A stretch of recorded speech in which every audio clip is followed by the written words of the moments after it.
And now, Life Skills with Dr. Ralph Henson from Life Baptist Church in Meridian. Several years ago, my wife Christy started making desserts. And I have to tell you, she can make some really good desserts. She makes this sugar cookie that's just awesome. She makes this toffee crunch cookie that's so good. And I really enjoy them. But years ago, before she did this, and Ben was a little boy, I remember going to Walmart or Winn-Dixie then and buying those little dairy case of sugar cookies, you know, the little Pillsbury ones. And we'd all come home and Christy'd cut them and she'd cook about 10 and we'd each eat 3. And I would wait till they were asleep late at night and somewhere around 10 or 11 o'clock because I'm a night owl.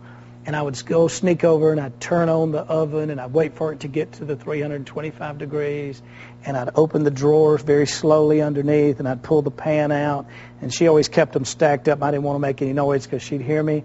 And I would just put a little bit of butter on them, you know, and I'd cut them. And I'd always cut one, you know, that's like this big, one big huge sugar cookie that I'd put in the middle.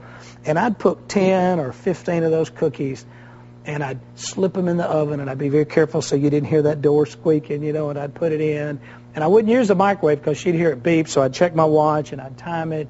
And when it got like to 11 minutes, I'd look in there and I'd pull those cookies out, and man, they were just great. They were just, you know how they are. They're not burned on the bottom. In fact, they're soft on the bottom, a little bit gooey in the middle, but just right done. So I'd take those cookies and I would then, of course, you know, they're called sugar cookies, and even though they're already sweet, you have to put sugar on them. So I'd get the canister and open it up, and I'd put sugar on it. And this is where Christy always caught me, because you could always tell the next morning there's sugar all over the place. And she'd say, "You cooked cookies." I'm like, "How you know?" Because I cleaned up the mess. But anyway, I would take those cookies and I'd get them off and put them on a plate, and then I'd eat them. I would sit there at the computer while I'm reading the Bible, and I would eat every one of them at night. You know what? That was kind of selfish of me, wasn't it? And it shows on my stomach, too, that I would eat every one of those cookies instead of sharing them. And here's what's funny.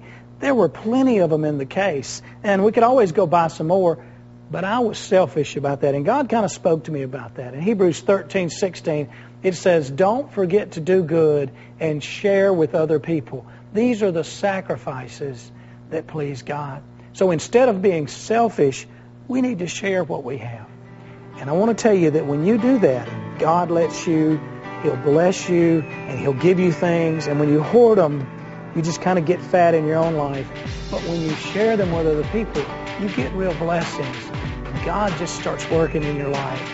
And He starts doing good things. And so share with people. Don't be selfish. And I want to tell you that that's real sweet. And that's a good